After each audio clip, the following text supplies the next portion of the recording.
Meet Rob. Rob is a rock star. Except lately, he hasn't been feeling 100%. Now meet Rob's wife. Rob's wife loves him dearly, but she's been complaining of his late-night snoring that has made it impossible for her to sleep. It's gotten so bad lately that they now sleep in separate rooms. But then one day, at a regular checkup with his doctor, Rob was asked if he snored.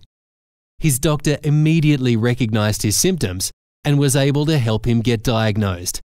You see, like many others, Rob suffers from obstructive sleep apnea. At first, Rob was scared that he'd end up looking like Bane from Batman while trying to sleep with a sleep apnea machine. But then his doctor informed him of a new oral appliance that is much less invasive and far more comfortable. He then sent him to a somnomed dentist. Rob was shown that the oral appliance goes into his mouth like a mouthguard and gently brings the jaw forward, which stops the collapsing of the tongue and results in increased airflow, giving him sound, uninterrupted sleep. So now, Rob can get back to doing what he loves most. Playing music, that is. If you or a loved one suffers from sleep problems or are unhappy with your current treatment, you can set up an appointment today with a somnomed dentist. You'll be happy you did.